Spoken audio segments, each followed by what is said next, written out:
Paz seja com todos. Pega, por favor, a palavra de Deus. Primeiro livro dos Reis, capítulo 18, versículo 43. Primeiro livro dos Reis, capítulo 18, versículo 43. E se você até for melhor, localize o 42, porque aí entendemos o contexto do propósito de Elias. Quem achou, diga amém. E Acabe subiu a comer e a beber, mas Elias subiu ao cume do monte Carmelo e se inclinou por terra. E meteu o seu rosto entre os seus joelhos. E disse ao seu moço: sobe agora, olha para a banda do mar. E subiu e olhou e disse: nada, não há nada, não há nada. Eu olhei e não vi nada. Então disse ele: torna lá 7 vezes. E sucedeu que a 7ª vez disse: eis aqui uma pequena nuvem, como a mão de um homem, subindo do mar. Então disse ele: sobe e dize a Acabe: aparelha teu carro e desce, para que a chuva não te apanhe. Sabe quando é o momento que as coisas transbordam na vida de uma pessoa? Quando o que está retido há muito tempo é liberado. Eram 3 anos e meio sem chover em Israel. E Elias agora está em oração, colocou o rosto sobre os joelhos, está prostrado. E aqui também nós vemos a importância de nós estarmos em constante oração, em campanhas com Deus. Às vezes a pessoa olha uma vez e ela fala assim: mas não tem nada, não aconteceu nada. Ela vem uma vez na igreja, e agora, o que vai mudar? E ela às vezes não vê o sinal, mas o sinal seguem os que creem. Quando ele tornou lá 7 vezes, ele viu o primeiro sinal. Já existe o sinal de um ano transbordante. Já existe uma palavra liberada sobre nós. Então prepara o seu projeto, porque vai ter uma chuva de bênçãos transbordante na sua vida também. Amém? Então eu vou reler o versículo 43 apenas, e você vai repetir bem alto, bem forte, em bom som e alta voz. Vamos lá. E disse ao seu moço: sobe agora e olha para a banda do mar. E subiu e olhou e disse: não há nada. Então disse ele: torna lá 7 vezes. A cada vez que você vem à casa de Deus, Deus vai abrindo os teus olhos, vai te dando fé, vai alimentando a tua alma, vai te enchendo com o Espírito Santo. E os seus olhos verão os sinais de Deus. A sua boca testemunhará os testemunhos do Espírito Santo também. Você acredita? Então, por favor, desocupe as mãos. E para a palavra de Deus, vamos aplaudir bem forte ao Senhor Jesus. Você vai dar um louvor para Deus em palmas. Isso, enquanto você aplaude, abra sua boca e diga glória a Deus. Isso, aplauda e diga glória, glória, glória a Deus. Pai Santo, Deus bendito e todo-poderoso, nós te aplaudimos, Senhor, e nós te glorificamos.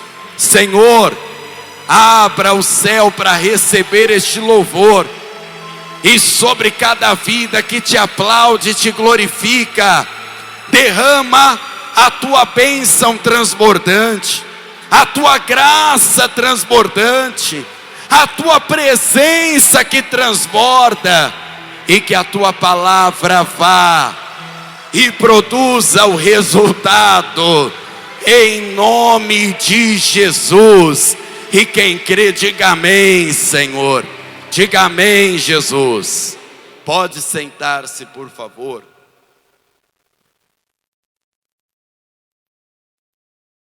O primeiro livro dos Reis conta a partir do capítulo 17 a história de Elias, que é um homem com um passado misterioso, porque a gente não tem informação dele.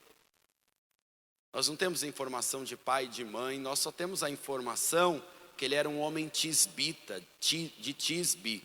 E ninguém nunca tinha ouvido falar desse território, a gente sabe se é ao sul, se é ao norte. Simplesmente um homem tisbita aparece diante de um rei, que não estava usando direito a sua unção para o rei Acabe. E ele começa a condenar todos os pecados de Acabe. Lembra quando nós falávamos da unção de rei e sacerdote? Mas a pessoa tem que agir como rei, agir como sacerdote. E ele não agia como sacerdote, ele não agia como rei. Os sacerdotes daquela época eram profetas de Baal, que confundiam o povo. E aqueles que serviam a Deus estavam escondidos. E Elias aparece, levanta a mão e diz assim: olha, segundo a minha palavra, por conta dos pecados, não vai mais chover. Eu sei que todo mundo gosta de ouvir que o céu irá se abrir, ou que os céus se abrirão. Mas Deus também fecha o céu. Deus também encerra de frutificar a terra. Até a terra pode ser de ferro, de bronze. Então Deus também fecha as portas. E o Acabe zomba do Elias: como pode você, que audácia sua? Você não tem poder para fechar o céu, não. Mas sobre a vida de Elias está a palavra de Deus. Essa é a diferença. Ele não está falando aquilo porque ele quer falar, é uma inspiração de Deus. E o próprio Deus chama o Elias e diz: Elias, agora é a hora de você se proteger. Vai para o ribeiro que eu vou te alimentar lá. Ele vai para o ribeiro e os corvos são mandados por Deus para alimentá-lo. O ribeiro seca porque, além de não chover, a palavra era: não vai ter nem orvalho na terra, a fonte vai secar. Sabe, de manhã, quando tem aquele orvalho sobre a vegetação, que a grama fica úmida, não vai ter mais isso. Vai fechar o céu, não vai ter água. E o Elias agora recebe a palavra de Deus: vai lá até a casa de uma viúva, que eu dei ordem para esta viúva te alimentar. Imagina, eu acabei de vir de um lugar onde Deus me alimentou usando os corvos. Eu não vou crer que Deus vai usar uma viúva para me alimentar? Elias creu. Ele nem questionou, nem perguntou o porquê, a condição. E ele foi. Chegando lá, Deus já tinha liberado a palavra, mas a viúva ainda não sabia dessa palavra. A viúva não sabia. Assim como acontece com você. Às vezes você está orando, se lamentando, e Deus já liberou uma palavra transbordante para você. Deus já está preparando testemunhos grandiosos. Deus quer te encher do Espírito Santo hoje, ao ponto da tristeza saltar de alegria. Aí Elias pede água na casa da mulher. Dizia minha mãe e minha avó que água a gente não nega para ninguém, né? Água tem quase na casa de todo mundo. Ela dá água. Aí o Elias diz: agora eu quero um bolo. Aí a mulher fala: ah, meu Senhor, se eu pudesse. Quem dera, né? Não tenho, não posso. Quem me dera eu poder te dar um bolo, eu te daria. Se eu tivesse, eu daria. Eu só tenho um pouquinho de farinha e o azeite. Eu vou misturar, fazer um bolo para o meu filho e eu comermos. E depois que eu comer esta massa, eu vou ficar esperando a morte, porque eu não tenho mais de onde tirar. Já ouviu falar Deus proverá? Deus não só proverá a você, Deus te usará, e as suas mãos irão prover transbordantemente. Elias libera a palavra dizendo: assim diz o Senhor, não vai acabar farinha nem azeite, e Deus vai te usar para sustentar o reino dele, porque você não sabia, mas sabe agora. Tem uma palavra de Deus enviada à sua vida, e a palavra não é de escassez, não vai faltar, não vai empatar, vai superabundar em nome do Senhor Jesus. Você pensava que precisava, mas o que falta em você, sobra em Deus. E Deus tem para transbordar em todos nós hoje. A mulher recebe a palavra, faz o bolo para Elias, o azeite, a farinha se multiplicam. E Deus ainda avisa ela: é até Deus dar chuva sobre a terra, não vai acabar. 3 anos e meio, o Elias está sendo sustentado por aquela viúva. Aquela viúva está vivendo muito bem, graças à provisão de Deus, e provendo também. E Deus avisa: Elias, agora está na hora de voltar para Israel, porque agora chegou a hora da fé do povo ser desafiada. 3 anos e meio depois, quando Elias chega lá, o Elias percebe que o problema do povo é a maldita dúvida. Você sabe que a dúvida, ela é o câncer da fé. A dúvida é terrível. Tem coisas com Deus que ou você faz na inteira certeza da fé, se você ficar titubeando, sabe? Será? Deus falou com você, mas será? Aí você vai, não vai. Dúvida é algo tão maldito, que até para comer, se tiver dúvida e não for pela fé, torna-se pecado. E qual é o salário do pecado, gente? Por isso que mesmo que o termo é forte, eu estou falando para você, dúvida é algo maldito. Tem gente que tem dúvida para atravessar até uma rua, por isso que tantos atropelamentos acontecem. Tem dúvida, vive na dúvida. Será que é de Deus isso para mim? E nunca tem a certeza. E a pessoa vive na dúvida. E a dúvida fazia o povo ficar cocheando entre 2 pensamentos. E não era só uma questão de opção. O povo cocheava entre 2 fés, entre 2 deuses. Eu vou servir o Deus de Israel um dia, eu vou servir Baal outro. Eu vou contar com a minha sorte o dia, agora eu vou orar um pouquinho a Deus, que é bom orar. E Elias estava querendo levar o povo a uma decisão.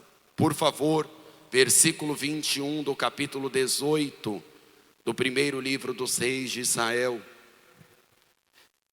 Então Elias se chegou a todo o povo e disse: até quando cocheareis entre 2 pensamentos? Se o Senhor é Deus, segui-o. E se Baal, segui-o. Porém o povo não lhe respondeu. O povo não consegue nem responder. Jezabel tinha introduzido o sacerdócio de Satanás no meio do povo de Israel. Essa é a verdade. Eram 450 profetas de Baal e cerca de 400 sacerdotes profetas de Azera. E esse povo ficava entre a fé de Abraão, que era a fé no Deus de Israel, e a fé nos ídolos. E a dúvida era tão grande que esse povo não conseguia mais escolher. Eles queriam viver com os 2, com Baal e com Deus. Deus não te obriga a segui-lo. O cristão tem que entender isso quando vai evangelizar, quando vai orar por alguém, tá? O Elias foi bem claro: se o Baal é Deus, com seus signos, com seus ídolos, com a sua sorte, com sua jogatina, tá? Porque tudo isso pertence a Baal. Ah, passou final do ano, vou fazer uma fezinha. Vai fazer uma fezinha para Baal, tá? Para Baal. Se Baal é o teu Deus, segue, meu amigo. Pode segui-lo. Isso eu falo abertamente para qualquer pessoa. Não, pastor, eu não abro mão daquele quem eu sou devoto ou devota. Então segue com todas as suas forças. Mas se o Senhor é Deus, se o Deus de Abraão é o Deus da paz e vida, é o teu Deus, é o Deus que vai te dar um ano transbordante, então vamos segui-lo e servi-lo de todo o nosso coração, porque Ele não aceita pela metade. Uma decisão tem que ser tomada. O povo fica olhando e não responde nada. O Elias falou assim: vamos fazer assim. Convoquem os 450 profetas de Baal, porque os profetas de Baal, provavelmente, pelo texto, nós temos o entendimento que os profetas de Baal tinham autoridade sobre os profetas de Azera, porque Baal era o principal deus da Jezabel. Chame eles. Diante do povo eu tenho um desafio. Tragam para nós 2 bezerros, um para mim e outro para vocês. Os profetas de Baal vão ficar com o bezerro. O Deus verdadeiro que responder o sacrifício com fogo, este será Deus em todo Israel. O povo falou: a ideia é boa. A ideia é boa, a gente precisa de um sinal, eu estou na dúvida. Aí Elias colocou a seguinte regra: pode fazer o que vocês quiserem, eu também farei a minha fé, do jeito que o Deus de Abraão me pede. Só que não pode pôr fogo. Pode ter lenha, pode sacrificar, pode dividir, pode fazer o sacrifício do jeito que quiser. Só não pode colocar fogo. O verdadeiro Deus vai responder com fogo. Eles aceitam. E o Elias está tão confiante no Deus verdadeiro, que ele diz: pode começar. Vocês aí comecem. Façam o que quiser, fiquem à vontade. E eles oram, sacrificam, dançam, levantam as mãos, gritam, cantam. E o Elias estava com uma confiança tão certa, e um alvo tão bem definido, um projeto. Quem tem projeto tem que ter essa certeza. Eles sabem que podem fazer o que quiser, que ninguém vai impedir o plano de Deus para aquele dia, que ninguém vai impedir o plano de Deus para Israel. Quando se tem altar, e o único Deus tem que responder, o único Deus que vai responder é o Deus de Abraão, é o Deus de Isaac, é o Deus de Israel, é o Deus da paz e vida, e é o nosso Deus que vai responder. E o Elias começa a zombar, dizendo assim: talvez Baal viajou, gritem mais alto. Imagina, 450 mais 400 outros profetas de Azera, nós estamos falando de 850 pessoas gritando, clamando, louvando. E o Elias começa a dizer: talvez ele viajou, ou ele está fazendo algo mais importante, gritem mais. Ele tinha certeza do projeto. É a mesma certeza que você tem que ter. Não adianta começar o ano e você se esquecer do que colocou no altar. Se você colocar com certeza o teu projeto no altar, pode confiar, não vai ter nada que vai impedir o projeto de Deus na sua vida. Tem pessoa que às vezes está vivendo um momento ruim, ela fica: o diabo se levantou, então o diabo é mais forte do que Deus na sua vida? Então quer dizer que Satanás, ou um invejoso, ou uma obra de feitiçaria, pode parar alguém cheio do Espírito Santo? É verdade que nós sentimos as ondas desta vida, mas nós temos a certeza que quem começou a boa obra é fiel, é poderoso, é transbordante em presença e palavra, e vai cumprir em nome de Jesus o que já começou. Elias diz: podem fazer. O desespero começa a bater, porque já está meio-dia. Eles já estão desde cedo fazendo aquilo. E eles começam a se flagelar e se cortar, e o sangue começa a escorrer. Mais de 800 pessoas sangrando. Alguns se chicoteiam, outros se cortam, e o sangue começa a derramar um círculo muito grande de espaço. E o Elias começa a entender: olha, o Baal não vai responder. Agora deixa comigo. E não pense que o sacrifício por si só, ele é respondido, sem que antes haja um entendimento de conserto, tá? De conserto. Porque se só a oferta de sacrifício bastasse, então quer dizer que a pessoa com a vida toda torta, ela poderia dizer assim: eu vou ofertar aqui, ela pagaria. Sim ou não? E quem mais tivesse, mais bênção teria, não é verdade? Ah, pastor, eu posso fazer R$2.025. Aí chega alguém rico e fala assim: eu vou fazer 2.025.000. Aí chega outro mais rico e fala: quer saber, eu vou pôr 2 bilhões pela minha alma. E a bênção seria paga.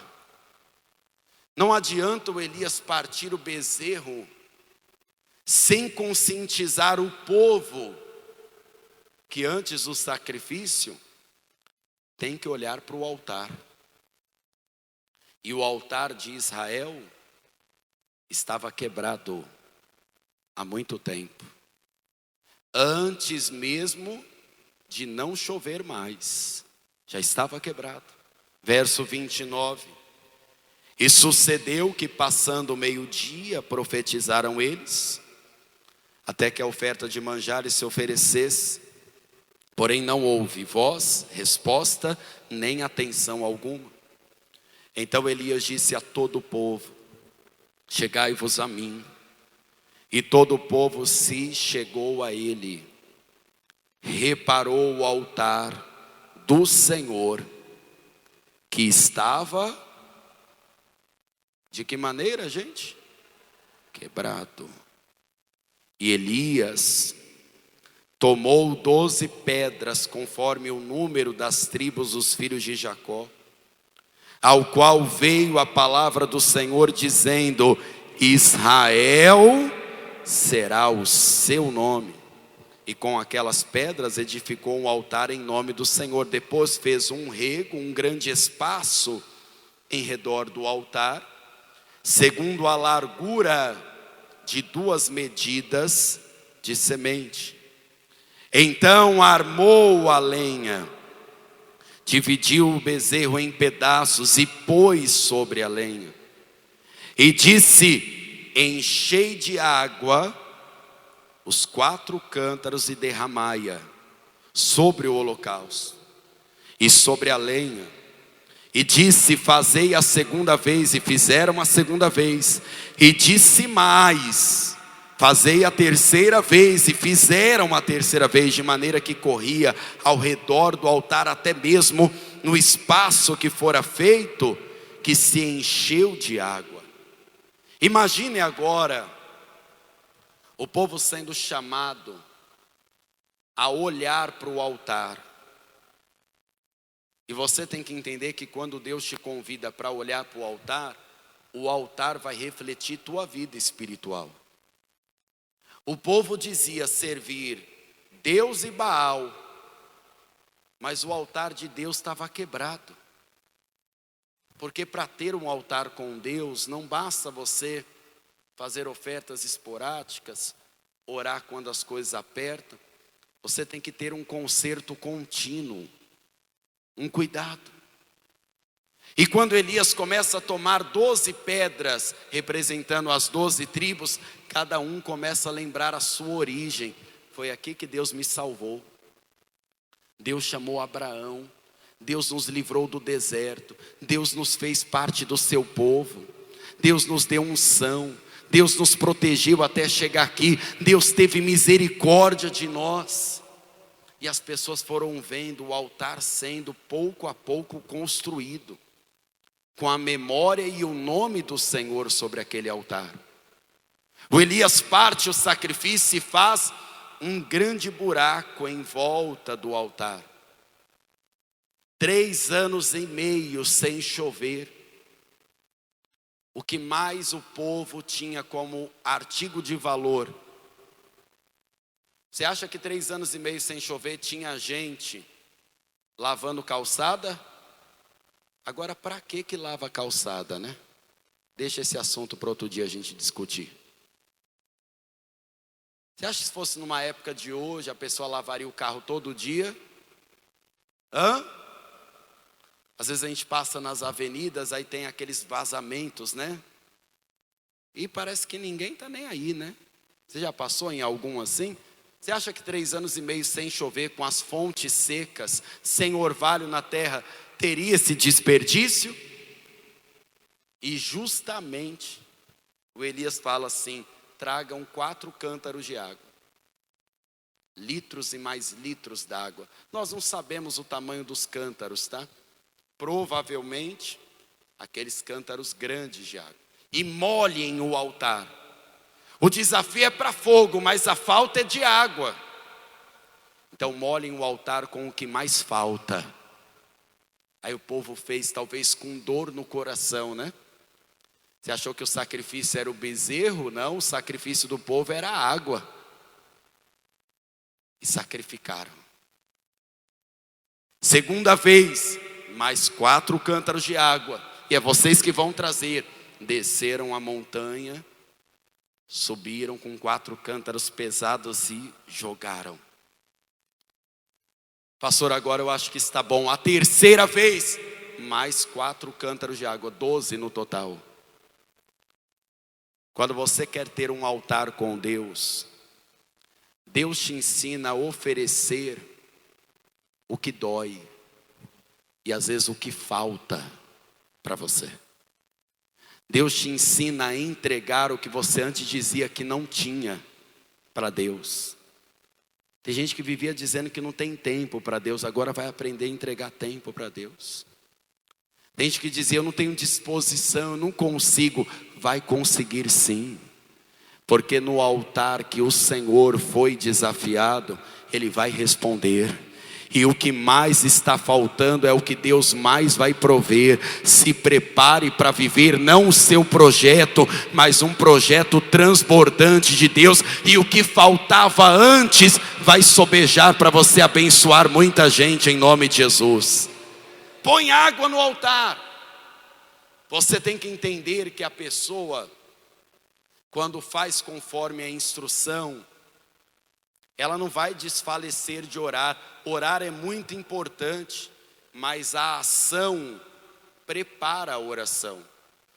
Deixa eu te falar uma coisa. Ficar orando sem ter atitude concernente, alinhada à oração, não vai te levar a lugar nenhum. Oh meu Deus, me ensina a perdoar. E quando a pessoa tem a oportunidade do perdão, ela corre. Meu Deus, me ensina a abençoar uma pessoa. Aí perto da casa dela, alguém precisa que empurra o carro. Ela passa, igual o fariseu e o levita. Ela finge que nem viu a pessoa. Não, eu estou atrasado, Deus. Me ensina outro dia. Ah, Senhor, me ensina a fazer a tua vontade. Deus fala assim: tá bom. Quer herança? Então pega o sacrifício, entrega junto com o teu projeto. Aí a pessoa: não, Senhor, agora não. Não é na sua vontade, é na vontade de Deus. E a ação prepara a resposta da oração. A oração que Elias vai fazer não vai durar mais do que 1 minuto. Eu não acredito que o Elias fez a oração correndo também. Mas eu não acredito que foi uma oração demorada, até porque nós temos a oração aqui. Versículo 36. E sucedeu, pois, que oferecendo-se a oferta de manjares, o profeta Elias se chegou e disse: ó Senhor Deus, de Abraão, de Isaque e de Israel, manifesta-se hoje que tu és Deus em Israel, e que eu sou teu servo, e que conforme as tuas palavras fiz todas essas coisas. Responde-me, Senhor, responde-me, para que este povo conheça que tu, Senhor, és Deus, e que tu fizestes tornar o seu coração para trás. Então caiu fogo do Senhor, consumiu o holocausto, a lenha, as pedras, o pó, e ainda consumiu toda a água que estava no altar. E vendo todo o povo, caiu sobre os seus rostos e disse: só o Senhor é Deus, só o Senhor é Deus. Podem adorar muitos deuses, mas em Manaus, só o Senhor é Deus. Experimente e observe o que irá acontecer nos próximos dias. Pregadores do Telhado. Feliz a nação cujo Deus é o Senhor.